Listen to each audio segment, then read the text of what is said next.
Voici comment j'animerai l'activité d'addition dans les réels. Je placerai sur des marqueurs jaunes 0, 1 et 5 au bon endroit. Et là, je demanderai aux élèves, bon, on a comme défi d'aller placer la carte 5 plus moins 2. À ce moment-là, ben, je demanderai quelle valeur va être importante d'aller positionner sur notre corde à linge pour être capable de placer cette carte-ci. Donc, j'espère qu'ils vont finir par me dire moins 2.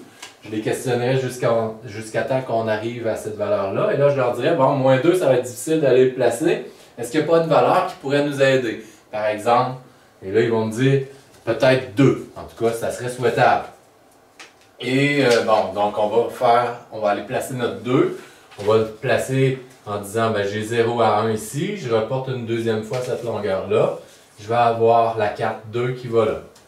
Et là, on sait que la distance entre 0 et 2 est la même qu'entre 0 et moins 2. Donc à ce moment-là, je vais reporter ma distance pour aller positionner ma carte moins 2.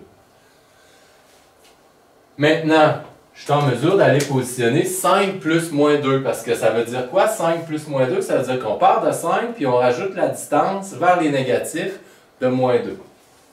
Donc on part de 5. Et on va rajouter cette distance-là vers les négatifs. Donc, vers les négatifs, ça veut dire que mes mains s'en viennent ici. Qu'est-ce qu'on retrouve à cet endroit-là? Donc, on voit bien que c'est tout de suite la carte à côté du 2, donc c'est 3. Maintenant, donc, moi, si j'ai 5 plus moins 2, je vais le positionner ici, ou dans cet ordre-là, peu importe. Mais je sais que c'est la carte qui vaut 3. Comme ça. Même chose, si j'avais la carte moins 2 plus 5, donc qu'est-ce que ça veut dire? Ça veut dire que je pars de moins 2 et je rajoute la distance vers les positifs de 5.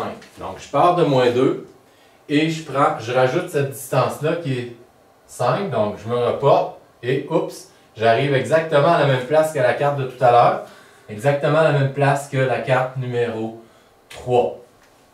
Donc, il faut comprendre le principe d'où on part. Donc, on part du premier nombre, puis on rajoute une distance vers les négatifs ou vers les positifs à cause du signe de mon nombre qui suit le plus.